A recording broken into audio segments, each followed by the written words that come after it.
तोता माँ लाली अपने 2 बच्चों अट्टू पट्टू के साथ रहती थी। वह पेड़ और स्थान दोनों सुरक्षित थे। वे तीनों बहुत प्रसन्न रहते थे। एक दिन उनकी खुशी उनसे रूठ गई। पेड़ के निचले भाग से तेज आवाज आने लगी। माँ, यह आवाज कैसी आ रही है? तोता माँ लाली ने नीचे देखा तो उसका मन दुख से भर गया। एक आदमी कुदाल से पेड़ को काट रहा था। बेटा, इस पेड़ को काटा जा रहा है। अब हमें अपना घोंसला छोड़ना पड़ेगा। माँ, वह पेड़ क्यों काट रहे हैं? उनसे कह दो ना, ये हमारा घर है। आखिर हम कहाँ जाएंगे? बेटा, हम छोटे जीव हैं, हमारी फरियाद नहीं सुनी जाएगी। अब हमें यहाँ से जाना होगा। अब कहीं और घर बसाना होगा। माँ, एक बार उस इंसान से बात करके तो देखो। तोता माँ लाली नीचे चली गई। भाई साहब सुनिए, आप इस पेड़ को मत काटिए, हमारा बना बनाया घोंसला उजड़ जाएगा। देखो, मुझे अपना घर बनाने के लिए लकड़ियों की जरूरत है। मैं तो पेड़ काट कर रहूंगा। तुम मेरे पेड़ को छोड़कर कहीं दूसरे पेड़ पर बसेरा कर लो। लाली जान गई कि अब इस आशियाने को छोड़ना ही पड़ेगा। कुछ देर बाद वह अपने दोनों प्यारे बच्चों को लेकर वहाँ से चल पड़ी। उसके बच्चे ज्यादा दूर नहीं उड़ सकते थे। माँ, हम ज्यादा दूर नहीं जा सकते, हम थक गए हैं। यहीं कहीं पास के पेड़ पर बसेरा कर लो ना। बेटा, मैं हर पेड़ पर नजर डाल रही हूँ। सही जगह मिलने पर ही हम घोंसला बना सकते हैं। कुछ दूर जाने के बाद एक पेड़ लाली को नजर आ गया, जहाँ घोंसला बनाने की सही जगह भी थी। उन्होंने पेड़ से प्रश्न किया, पेड़ भैया, मैं और मेरे बच्चे बेघर हो गए हैं। हमें रहने के लिए एक सही जगह चाहिए। क्या हम आपकी डाली पर घोंसला बना सकते हैं? नहीं नहीं, मेरी डाली पर घोंसला मत बनाओ। आगे बढ़ जाओ, वो छोटा पेड़ दिख रहा है, वहाँ तुम्हारा काम बन सकता है।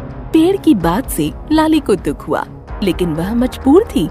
उसके मन में सवाल आया कि आखिर पेड़ ने मना क्यों किया। मना करने के साथ साथ आगे के पेड़ का रास्ता भी दिखा दिया। दोनों बच्चों को लेकर वह आगे उड़ चली। वह छोटा पेड़ आ गया। अरे भैया, मैं बड़ी देर से परेशान नन्हे बच्चों के साथ उड़ती चली आ रही हूँ। आपकी डाली पर घोंसला बनाना चाहती हूँ। आप मना तो नहीं करेंगे ना? अरे नहीं नहीं, मैं भला क्यों मना करूँ। बना लो शौक से घोंसला। छोटे प्यारे प्यारे बच्चों की मीठी आवाज सुनने को मिलेगी, मेरा भी मन बहलता रहेगा। हाँ, मीठे फल खाने हो तो उस बड़े पेड़ से लाना होगा। धन्यवाद भैया, अब हम आपकी शरण में आ गए हैं। हमें पूरा विश्वास है कि जीवन अच्छा गुजरेगा। लाली ने एक घोंसला बनाना शुरू कर दिया। इसी बीच अट्टू ने प्रश्न कर दिया, माँ, उस बड़े पेड़ ने मना कर दिया, इस छोटे पेड़ ने हमें अपना लिया। दूसरी बात, छोटे पेड़ ने मीठे फल के लिए बड़े पेड़ का रास्ता क्यों बता दिया? माँ, उस बड़े पेड़ का फल मीठा है, फिर उन्होंने कड़वी बात क्यों कही? मेरे प्यारे बच्चों, उसके पीछे भी जरूर कोई कारण होगा। पेड़ तो सदैव देना जानते हैं, कुछ लेना नहीं जानते। फल, छाया, लकड़ी और हम जैसों के लिए घर भी देते हैं। ये छोटा पेड़ भी पूरी तरह से सुरक्षित है। वे तीनों घोंसला बनाकर बड़े प्रेम से रहने लगे। अट्टू पट्टू भी बहुत प्रसन्न रहते थे। कई बार वे उसी छोटे पेड़ का फल खा लेते थे। एक दिन लाली आसपास का इलाका जानने के इरादे से आगे निकल गई।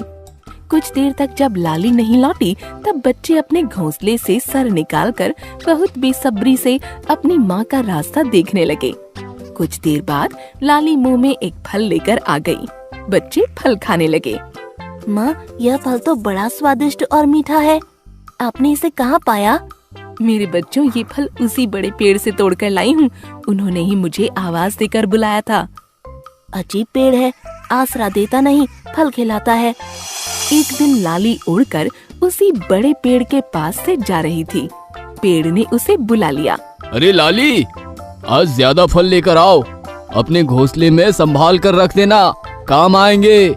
लाली ने 2-3 चक्कर लगाकर कुछ फल अपने बच्चों के पास घोंसले में रख दिए। पेड़ ने कारण कुछ नहीं बताया और लाली ने भी पूछना उचित नहीं समझा। लाली अपने बच्चों के साथ घोंसले में बैठकर फल खा रही थी। इसी बीच तेज तूफान के साथ बरसात शुरू हो गई। बादल जोर जोर से गरजने लगे। लाली, अरे ओ लाली, अपने बच्चों के साथ संभल कर रहना, मौसम का मिजाज अच्छा नहीं दिख रहा है।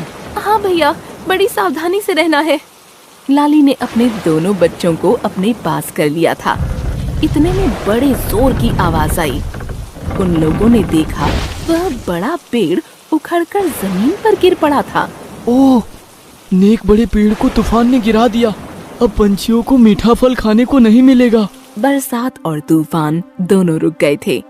लाली उड़कर बड़े पेड़ के पास पहुंच गई। लाली, तुम आ गई। मुझे खेद है, अब मैं तुम लोगों का साथ नहीं निभा पाऊंगा, सबको मीठे फल नहीं खिला पाऊंगा।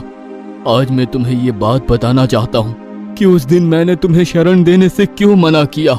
दरअसल मेरी जड़ें बहुत कमजोर हो गई थी। मैं जानता था कि वे तेज तूफान का झटका नहीं सह पाएंगी। मैं नहीं चाहता था कि कोई मेरी डाल पर घोंसला बनाकर खतरा मोल ले। इसीलिए मैंने तुम्हें मना कर दिया और छोटे पेड़ का रास्ता बता दिया। मेरे फल खाओ और अपने बच्चों के लिए ले जाओ, अभी भी ये ताजे हैं। बड़े पेड़ भैया, आप बहुत अच्छे हैं। आपकी भावना सदैव अच्छी रही है। आपके प्यार की मिठास को मैं सदैव याद रखूंगी। बड़े पेड़ की बातें सुनकर लाली का मन भर आया था। वह समझ चुकी थी कि स्वभाव की मिठास सदैव